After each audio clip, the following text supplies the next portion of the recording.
I can see the numbers still bouncing up as we go, so but we better get started just in the interest of time as well, so we can still finish on track. Just so everyone's aware, we're aiming to wrap it up at 45 minutes past the hour, so hopefully people get a chance to get back into other things that they have going on for the rest of the day. So just a very quick overview. So what we're going to cover today in this webinar that's in partnership with Microsoft and looking at the future of assessment and feedback, and really excited to launch, let's say, Nurture and its integration within Microsoft Teams, which we'll touch on. Our guest speakers, as I mentioned, are Karen Burke from Microsoft Education Ireland and Brian Doran, who's the principal of St. Kevin's Dunlavin, their Microsoft Showcase Incubator School, and also a desk school of 715 students. Really interesting to see the way Brian has brought that school on, and in terms of the innovative approach they have to everything they're doing there is really exciting. So delighted to have Brian with us here today. So that's a quick overview of our speakers. The one I didn't mention was Stephen Comiskey. He's Director of Teaching and Learning here at Nurture. Stephen would have previously been with the Education Research and Design Centre in Trinity College, and also lecturing in UL before his time as a teacher before that. And he's now a full-time member of the jumpAgrades team and the Nurture team. So I'm delighted to have Stephen here with us as well today. In terms of the topics we'll cover, so Karen's going to go through the education transformation framework, kind of why this matters for leadership, and looking at some other things in terms of feedback, school, and student success. In conversation with Brian, we'll be looking at I suppose, is feedback worth the effort? What happens post-feedback? How do we close the loop? But also kind of a higher level look at introducing something new within a school. As a school leader, what are the things that you look for, and how can you help make that successful within your school? And also your approach to the knock-on effect with your students. And the last part then is that myself and Stephen at different sectors will look at, I suppose, the integration within Microsoft Teams, so you can see how embedded it is now with the Teams functionality, and the value we can bring to teachers in terms of saving them time, but also helping to increase the quality of the feedback they can deliver to their students. And Stephen will then touch on some of the frameworks and research that sits behind that, and also give you an idea of the CPD program that we've put together for our teachers as part of the Nurture Educator program as well. So a quick background to ourselves at Nurture and kind of how it's come about. So I mentioned that some of you may be aware of the name jumpAgrades and how we started in 2017. Park and I, my co-founder, we started jumpAgrades with the purpose of helping students from less fortunate backgrounds and with additional tuition outside the classroom. So with that online delivery, we built a platform. We did research that sat behind that to reach those hardest to reach students, and we learned an awful lot on the way. We did a research piece with Trinity College Dublin, Incubator, the EdTech Research and Design Centre there, which is where we first came across Stephen Comiskey, who's now part of our team. And we also have a PhD running through the School of Education in the University of Limerick. Now, since then as well, as Nurture has evolved out of jumpAgrades, we've built on those integrations with Microsoft. So we've become a Microsoft Education partner. We're on the Microsoft for Startups program, and obviously our Microsoft Teams integration has been the real game changer from previous years to this year in terms of how seamless and easy it is for a school to get set up and for teachers to get using the Nurture functionality. And something we're very proud of then in terms of the recognition for our efforts to support those students from less fortunate backgrounds, it ultimately feeds into our mission of helping every student fulfill their potential, regardless of their academic ability, location, or family background. And we've been supported by Social Entrepreneurs Ireland and Rethink Ireland in recognition for the work we've done in those areas. So if you come back to the very starting point that we looked at, the challenges that teachers face, the average Irish classroom, there's 25 students to one teacher. And that makes it really hard for teachers to work with their students on that individual level. But there's a reason why we try to enable that interaction to happen, because students who receive the personalised instruction perform better than 98% of traditionally taught students. So when we know that personalised feedback can be so effective, how do we then look at making that possible for teachers within the classroom environment? And that's really what Nurture tries to do. It's blending the impact of what individualized instruction and personalized feedback can do, but also doing it in a really manageable way that wouldn't have been possible before with the pen and paper and the traditional way of doing things pre-COVID, and looking into how we're adopting technology going forward now. So to put this all together, we look at Nurture as a personalized feedback and assessment program. So this is about how we can help you with formative assessment and formative feedback. This isn't about just saying, here's an online tool, have at it, and you will find out how you get on in 12 months' time. This is very much about putting a structure in place that we work with our schools and starting off with a small group of teachers within those schools to help them be successful and see the value of that. So that aims to support every school to provide a personalized teaching experience to their students, that's ultimately what I want to enable your teachers in your schools to do. And like the last 12 months have been extremely busy as we've grown, and that we've now seen where schools, not just in Ireland, but in the UK and across Europe, have started to adopt the nurture technologies as well. So in terms of that focus, the formative assessments and formative feedback are the key areas that we focus on. Looking at student confidence is a huge part of that, a huge part of effective feedback. We show how that's built into every aspect of what the teacher does as part of the assessment flow. And it's something that even when we're speaking to Brian recently, that emotional aspect of knowing where the students are is very important to him as well. We might touch on that later. And then the last part then is the student reflection. We look at this as closing the feedback loop. That after a teacher provides feedback, how do you know not just the students have seen the feedback, but they've actioned that feedback and taken it on board? And we'll show you how that's done in just a few moments as well. And finally, the last part then is how this feeds into school reporting. It's not just about how, let's say, the assessment work that we do and then reporting is disjointed from that. One could be the other and give you a better insight in terms of your classes and your students than you may have had before. Then in terms of some of the evidence that we have behind ourselves, like jumpAgrades was started in 2017. We've worked with thousands of students since then. There's an average grade improvement of 14.6% for our most recent cohort of students who are receiving the personalised feedback through Nurture, which is a really impressive, I suppose, grade improvement, but there's so much more to that for us. And another thing we look at is that 9 out of 10 of those students reported an increase in confidence. So we never like to look at grade improvement in isolation because we don't feel it's a true reflection of a young person's development. Their improvement in confidence and the knock-on effect that can have is so much more than just a grade improvement. It could be that they're now doing better in a subject they struggled on, but also the knock-on effect it has on other subjects in school, but also that student outside of school as well. So really that build-up of confidence is something that we want to help enable teachers to do in a more streamlined fashion with the tools we have available.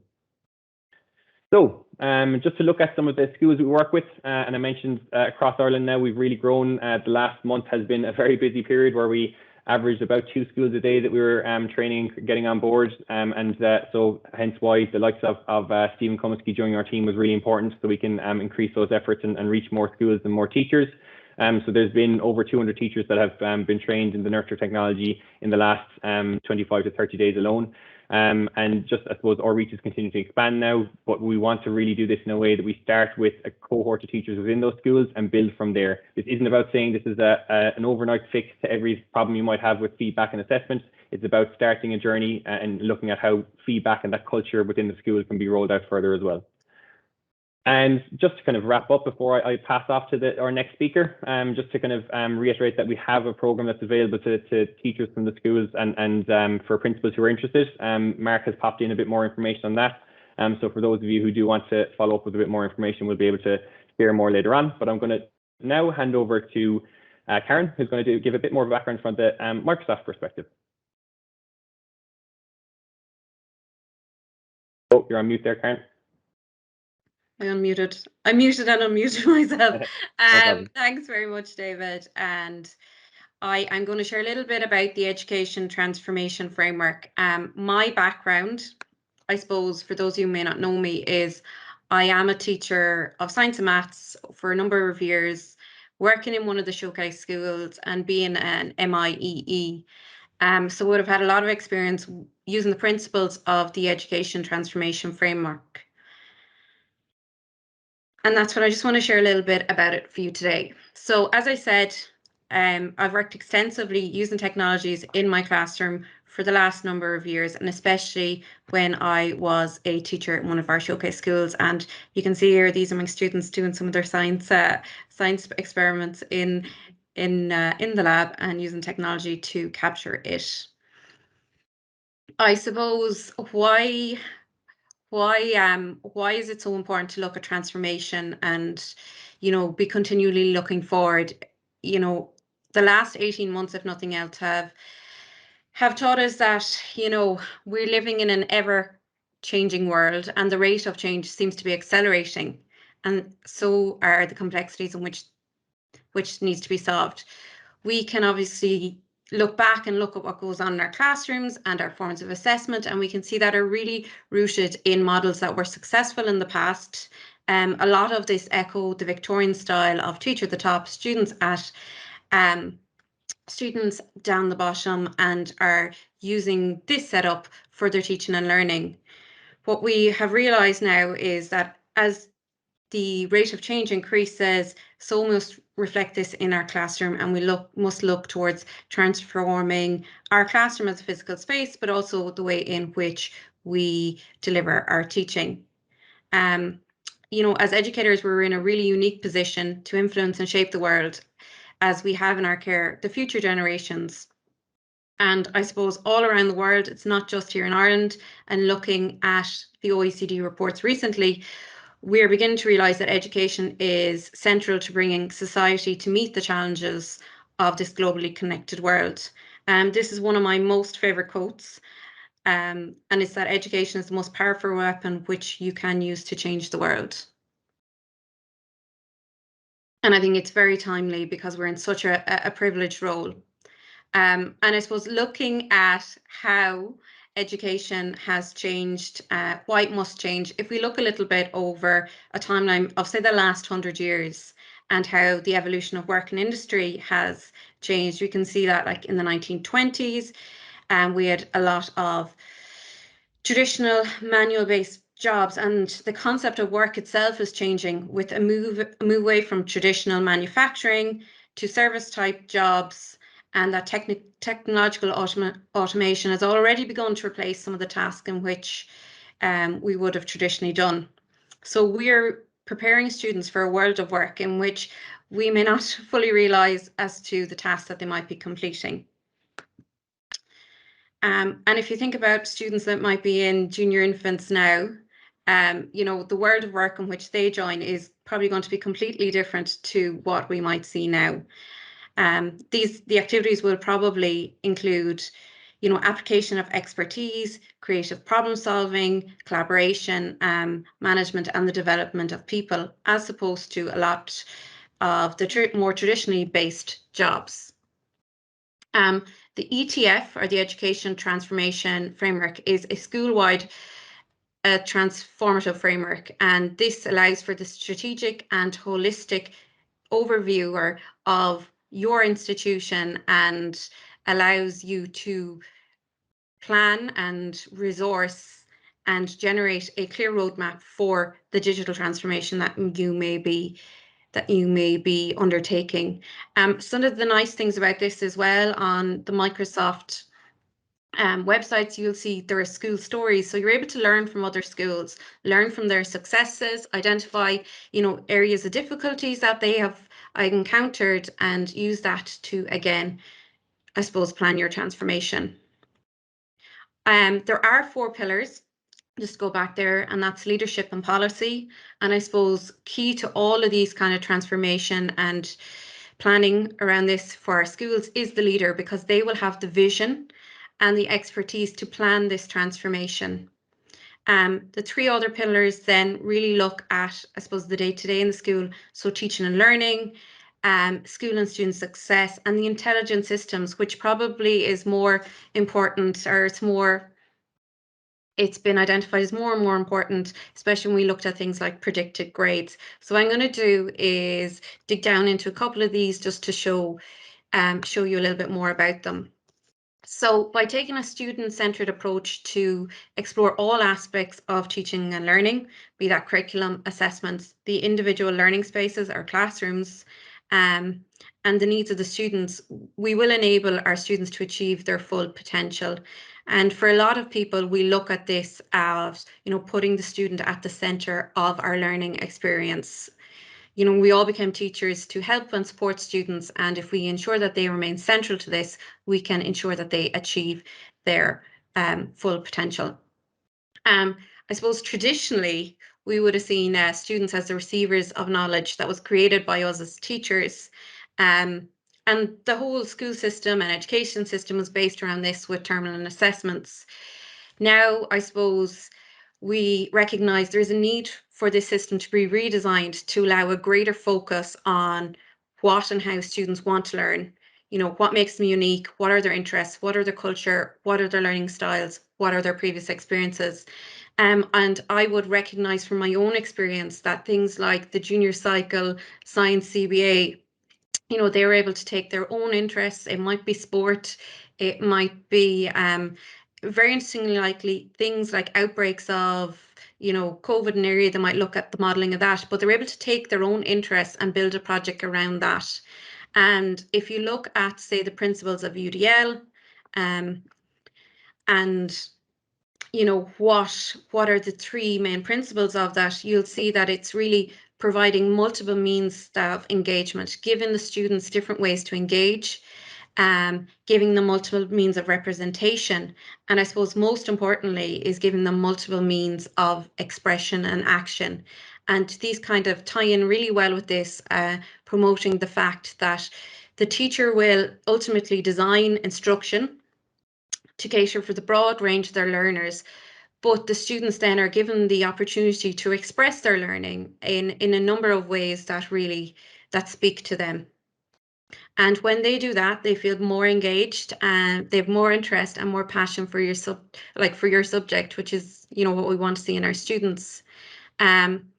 Kind of tied along with this is often how are they going to do this? And this is where we can look at the effective use of technology in education.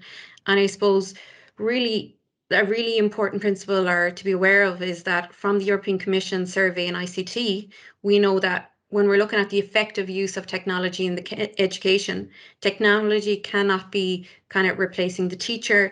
It cannot be replacing the learning. It is a tool to our learning, so that, you know, but it is going to need an infrastructure and the support in school. It's going to need a motivated teacher and a supportive environment, especially when you're looking at trialing new features. You want to make it a safe space where people can feel like we can trial this, learn from our experiences and grow and develop. And when we take all this into account, you know, teachers can really ensure that the students' own interests, the students' interest, their means that they want to express themselves, that they can work with these and drive their lesson plans around this. And then I suppose the obvious thing is that at the end of it, there will be an terminal assessment, but assessment is an essential component for our teaching and learning. The research, as we've just heard, will, you know, it showcases that 98% of students who receive personalised learning, individualised feedback, they stay engaged, they have better student outcomes and, you know, have increased engagement in our subjects.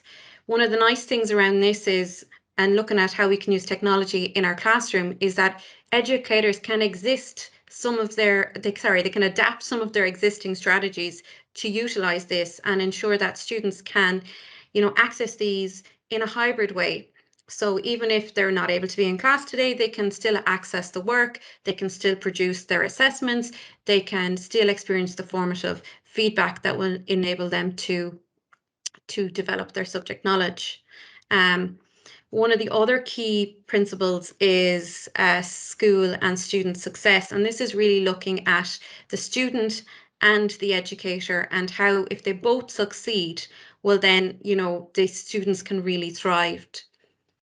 So like anchored in equity and inclusion and building staff capacity through continual professional development and learning, it really is critical to ensure that our students can develop their social emotional needs, or their social emotional learning, their future ready skills, that they're, you know, comfortable and prepared for the world of work, or they're moving on to further study. And I suppose looking at these, this is where our educator, our leader and IT capacity becomes critical to this, because it's really important that you know, school leaders and, you know, ICT coordinators and your post holders, they work together to empower staff to access, you know, it might be on-demand training, it might be provided training, but it's that opportunity to continuously grow and develop. And this ensures that, you know, your institution, your school never falls behind, but also that, you know, students become very accustomed to seeing that lifelong learning be modelled out through their teachers and their whole school continuing to develop and grow. And I suppose one of the really nice features here is that we have the Microsoft Education Centre, which provides free on-demand courses to support these. And what I really like about this is it's based in pedagogy, and if teachers have specific interest in a specific topic, say like accessibility, diversity and inclusion, well, they can search through these areas and identify the learning tools that can support them. And it really empowers, you know, that independence learning of the teacher that then they can take back, model to the other staff, and bring it into their classroom. I suppose looking then at equity and inclusion, and I suppose interestingly enough, looking at the CAME standards for initial teacher training that were, I suppose, produced last November, the idea that we're using technology as one of the means to support equity and inclusion in our classroom is outlined there directly. And this should ensure that, you know, each of our students have equal access and the ability and the opportunity to learn. So with technology, you know, they will develop 21st century skills, but we can cater this to ensure that they are supported with their individual needs. And I suppose particularly of interest for me as a teacher is it ensures that the students can become independent with their learning. They're not going to be relying on further support, you know, for someone to read or scribe for them, because there's features that are built into the technologies that will enable them to access this, as well as supporting, say, non-native speakers of English and a number of other additional needs. And I suppose the research alone would indicate that 72% of classrooms contain students with some additional support or need, and that nearly 75% of classrooms contain students with more than 4 years of different reading ages. Again, providing means of support for the student and the educator will mean that they can really become independent and continue to develop and use these skills outside of the classroom setting and into their life and into the future world of work. Kind of very lastly, which I'm just going to talk about, is the intelligent environments, and that's really developing, you know, safe, secure, online and on-site environments, leveraging the data that is being generated in our classroom to optimize the student outcomes. This really enables us to create efficient, responsive and sustainable processes, and allows us as, say, teachers or yourselves as school leaders to allocate resources accordingly. If you'd like to find out more, and I will pop these in the chat, there is a whole lot more about this on the Microsoft Education Centre. You can explore this. I've literally given you a snapshot of the ETF, but if you want to look at more of it, there is more information to be found on the Microsoft Education Centre. For schools who are interested in looking at digital transformation and how they might apply it, there is an opportunity and an option to come into the Microsoft Showcase School programme, in which you work with like-minded schools and school leaders all around the world who are using the ETF to kind of model and plan their digital transformation. Again, you can find out more there at aka.ms/schools. But if you want to reach out to me directly or anything like that, you can contact me at mseduril@microsoft.com. And thank you for joining me today. And I'd like to hand back now. Excellent. Thanks so much, Karen. Really appreciate that, and it's great to get that perspective from the Microsoft viewpoint as well. Some of the things that really jumped out to me there, I suppose, is looking at the key things within bringing in education or bringing in technology into education. It has to be both driven by the leadership, it has to be enabling the teacher to do something different themselves, but also in a way that's manageable to introduce it, not the technology for technology's sake, which I think is a really important point. I'm going to jump back in now to our presentation. And our next guest speaker now, who will be joining me, is Brian Doran. So I'll just going to share my screen here now so you can introduce him from the slides perspective as well. But Brian, it's going to be really exciting to talk to Brian. He's a principal at St. Kevin's, Dunlavin. They're a Microsoft Showcase Incubator school, and also both a desk school of 715 students, and Brian's also on the ICT committee with the NAPD as well. A guy who's kind of had keen interest both in the balance of the equity and excellence in education, and a keen advocate for technology as well from the early days. So Brian, it's great to have you with us, and maybe one of the things I might do to start off, just when we look at we were talking during the week, and kind of a conversation that you had with your first years is looking at kind of the question around, are we here to prove what we know, or are we here to improve? So yeah, it'd be great to have you quickly introduce yourself and maybe give an idea of that chat you had with the first years. Yeah, thanks, David, and good afternoon, everybody, and thanks very much for coming here. I know how busy school is, and to carve out a bit of time is hard, but we always beat ourselves up, I think, as principals about not having enough time to talk about the really important things of teaching and learning. So, being able to take time out for something like this, I hope you find it useful, because it is in that whole area of teaching and learning. As David was saying, we had an assembly with first years the other day, and I suppose the whole idea, what we're trying to do here in St. Kevin's, is to get kids into this space of thinking about the school as being a learning place. A lot of the time, first year students in particular worry about the tests, and you're out visiting primary schools now over the last week or so, and the things that they worry about coming in are all the tests they have, all the assessments, will they do well, and this idea that it's really, really hard. And the point I make to them all the time is, like, you're doing 6th class work now. You're doing that because you're in 6th class, and next year we'll ask you to do first year work because you're in 1st class, and you won't be asked to do anything that you're not able to do, and you're on a learning journey, and of course we expect you to get things wrong, but we'll work with you to fix them and to improve them and to get better. And I think if we can put schools out there as being safe places to learn and safe places to try and safe places to get things wrong, I think that's the key for me anyway, for getting youngsters to engage. And that idea, and I probably robbed that from John Hattie or something like that. I don't know who it was, but I don't know if maybe I came up with it myself. But the idea of being here to prove how much we know, or to get better, and that is the starting point for me with the first years. That get it into your heads, folks, that we're here to work together and we're on a journey, and that nobody expects someone to be there and to come finished. As I said to them, if you were finished, if you were the finished article coming in, there'd be no point. Yeah, and I think it was, again, from our previous conversations as well, Brian, one thing that stood out to me was in the approach, like as not just as a desk school, but your approach to every one of those 715 students, is that you can't just cater for a certain cohort with the new initiatives we bring in. It has to be about helping all students. So maybe just to touch on that, kind of like the way you would look at your teachers looking at the classes as a whole rather than just kind of specific cohorts. Well, I suppose, and going back, I suppose, to the teaching and the learning, before the assessment, maybe, like, I suppose very often we'll teach the skills of a subject. So my background is I suppose DCG and construction studies, and you'll teach all these specific skills that are relevant. And if you're a geography teacher or a maths teacher, you teach lots of maths skills, but I suppose the skills of learning, do you teach them? And to us here in St. Kevin's, really, we put a focus on trying to teach those skills in context. So the skills that might be appropriate to learning in maths or in a technology subject might be different to what you might use in a language subject or in English or something like that. So the idea of giving youngsters the tools to access the curriculum, but to access learning and to kind of unlock it a little bit. And that idea then that they have a whole array of strategies that they can pull on when they need to.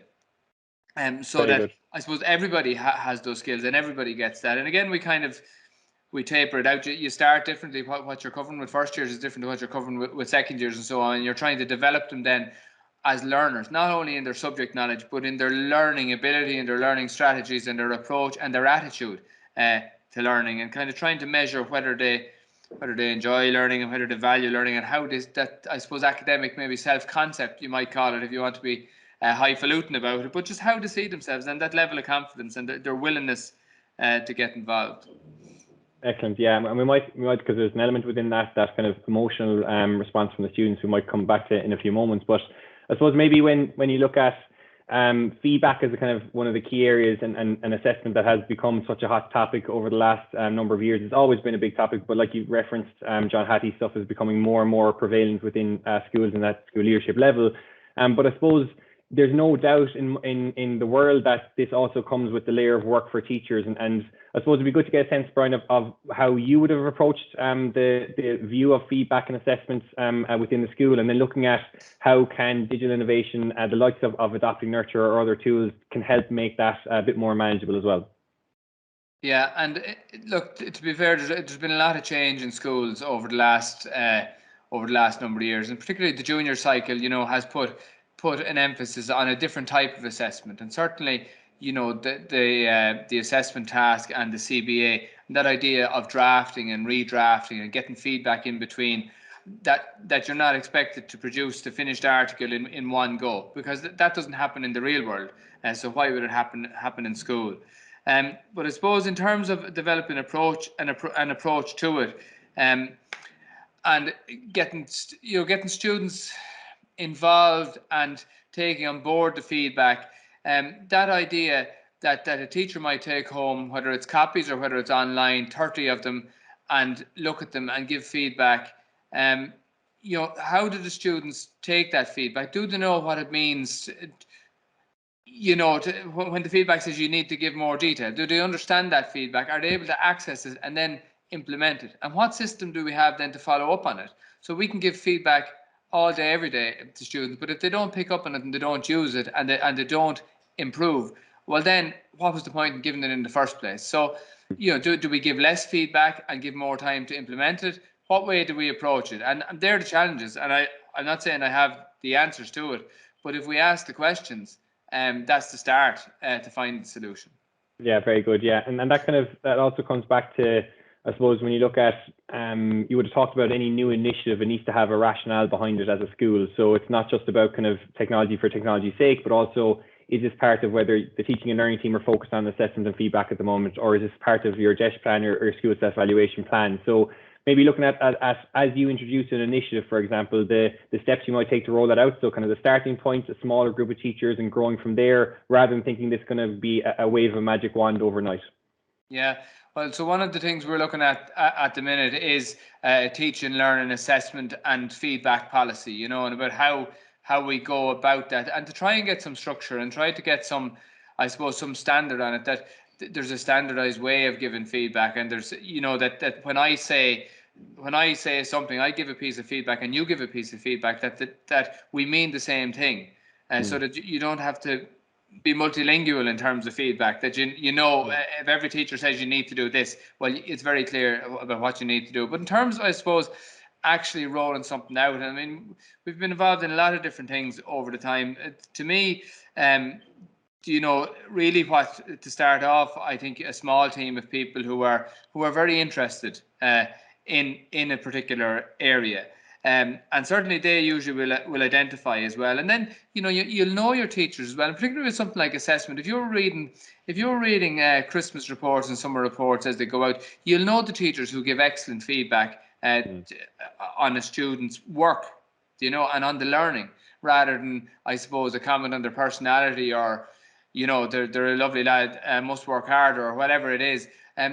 But you'll know teachers who are really, really good at feedback, and maybe mightn't be as comfortable with the technology end of it, but that they have an expertise and they have a knowledge that will really add to the thing. And I think a small team of people then to look on it and to figure out how it can work in your context, because I always say this, like, context is everything in a school. And what we have here, and maybe our technological setup and the skill set of some of the teachers and so on, might be different. So you have to start from where you are. And I think for everybody in every school, that's a different place. But I think start small, certainly think big, and build up that critical mass of people. And when you have it to a stage where you think it's working, you think it's effective, share it out with people, and you get more people on board. And if it's working, it's worth continuing with. And then if it's not, you have to be honest with yourself and kind of say, right, are we doing it properly? Are we not doing it properly? Is there a different approach, rather than just driving on? Because there's no sense in putting, the schools are very loaded, and there's no sense in putting a whole load of effort into something that really isn't going to give you the lift that you want to get out of it. Very good, very good. I think it's a really helpful to hear that perspective as well as a school leader. And maybe just the last thing is, it's one of the things that you happen to tweet out during the week in kind of preparation for this, and between yourself and Karen, you've brought the crowd. We're 70 plus principals and leaders who've given their afternoon up to help hear you. But just, I suppose, that this idea, Brian, of like, again, diving into the feedback and assessment side of things, but what happens post feedback and how do we close that loop? One of the things that you mentioned when we were chatting was was the insight in terms of that emotional sense from the students and being able to get a feel for the mood of the class. So I suppose, again, this is as we roll out Nurture with yourselves, it's looking at some of those things that caught your eye as well. So bringing that into feedback and closing the loop, any kind of things that jumped out to you most when getting on board? Yeah, again, that ability to check, have students put the feedback into action, because again, if you're constantly marking work and giving feedback and whatever, I mean, how long do you have to go back? It's more than 20 years since you had Black and William and their study about feedback and the effectiveness of, comment only marking compared to grade only marking and everything else. And look, we've all probably had those conversations in our schools, but the last part of it, and it comes back to the students seeing themselves as a learner and the purpose of being in school at all, and getting them into that, letting them in on the secret, of what's happening in the school. Like, teacher plans a lesson, delivers it, there's an assessment to see how, and that guides the teacher as well as guiding. It's not just here, look, you're good at this or you're not good at this. It's about, and going back then, how do you move that on then from there? So, right, you got 60%, you'd like to get 80%. How do you do that? Or whatever. And look, I'm back into percentages as well, but right, you have a mediocre understanding of it. How do you get a better understanding of it? And part of that as well has to be that student confidence. And sometimes students will feel very underconfident in a thing, but they'll actually be quite good at it. And sometimes, they'll feel very confident and maybe they won't be as prolific as they think that they are. And that measurement, and it was the thing that really did stand out to me when we looked at jumpAgrades as it was, or Nurture now, that student confidence. So if students have high confidence, but actually the attainment is low in it, there's something amiss there, or if they have low confidence, but, maybe we need to work, but they're doing quite well, we need to work on that. And then if it's a pattern you see, and we're not in it long enough to know, but if you see patterns of low confidence but high attainment, maybe they're just being modest, maybe there's another issue there where you need to look at. But I suppose data to drive decision making really as well. That is not just a hunch or a gut feeling. That we're kind of able to say, well, X number of students are outperforming how they feel they should be performing. Why is that? Is there an issue with their confidence? So on, and then you can start to drill into things. And again, every iteration and every time you go around, things come up a little bit more every time. Super. Brian, what I'm going to do now is give folks a quick view of the Nurture functionality within Teams. But thanks a million for that. It's really helpful. I think it really is a massive help for other school leaders to be able to hear from a perspective like yourself. So thanks a million for that. Folks, what I'm quickly going to do, I know we had to go back over a few bits at the start, so we might be a small bit behind, but I'm just going to very quickly show you some of the things we're working towards here. And what you're looking at on screen is actually the type of feedback we want to enable teachers to provide. And the structure behind this, Stephen will quickly go through the thought process and the research frameworks that sit behind enabling teachers to produce this kind of feedback. But again, what you enable is that personalized comment, a grade if it's a grade assignment, but being able to break down a class by learning objectives in terms of how did you do, how was your process, your next steps, and then additional supporting material that may become part of that as well. So that's just going to give it a snapshot of what we're working towards. And what I'm going to do now is actually share my screen and show you this functionality living within the Microsoft Teams environment. So one of the big things, just in terms of let's say going from our very earliest school adopters to what we have now, is looking at the different ways of making it seamless and easy for teachers to get started and up and running. So one of the very big developments we've had since last year is the change in terms of our the ability for teachers to be able to use the Microsoft Teams without having to leave the Teams environment. So one of the things I'm just going to show here is in a sample class is how easy it is to get Nurture set up for a teacher. So if they go into a class that they're an owner of, they can simply click on the plus icon to add a tab. From there, then you'll see the My Assignments tab, which we'll have set up in advance for any school that works with us. They'll be able to add that functionality to their classroom. And from there, all of the frameworks, all of the way that it works is available for the teacher to use with a few clicks of a button. So really just kind of simplifying that whole process, creating a new assignment is all done from within the Microsoft Teams environment. The students then get their assignments using the Nurture functionality from within Teams as well. So really kind of straightforward in terms of that flow. One thing that I'm just going to touch on now, and I won't go into detail here, it's more just to show kind of the key bits of the aspects of the platform and the value it brings, is looking at how we embed that framework and that research into how the teachers provide an assignment. So from assignment name description, the different ways they can attach the files from voice notes to files from their device. And the grading, there's a number of different options in terms of whether it's marks, percentages, or grade descriptors. But I suppose where the framework starts to come to life is with the learning objectives, where a teacher can now break down the class and those common themes or common areas that students often fall down on, being able to use different learning objectives to represent that and group students by common themes, which is really where the time saving kicks in. But the bit I really want to focus on, and we're not going to go into detail now, we can follow up with the more in-depth demonstration afterwards. I'm just conscious of time here today, but the student reflection is a really key part of how we close that feedback loop. So this is the last thing I want to show before I kind of just pass over to Stephen to talk about the CPD program. But just look at some of the aspects that we can bring in here to close that feedback loop after a student receives their feedback. So first of all, when they submit their work, they have to tell us how confident they are in their answers, which is hugely important in terms of identifying that effective feedback. And then also we have the ways that the teacher can look at the student reflection post setting it out. So what you have here now is you can ask the student, are they disappointed, neutral, or happy in their the feedback they receive? But an even more detailed one, and one we're really excited about, is the 3-to-1 response, where a student is asked to tell us 3 things they've learned, 2 things they found interesting, and 1 question they're still left with. So what we're doing is we're creating a process where we're taking the work and thought off the teacher, but bringing in that pedagogical framework into how the teacher is interacting from an assessment perspective with the students.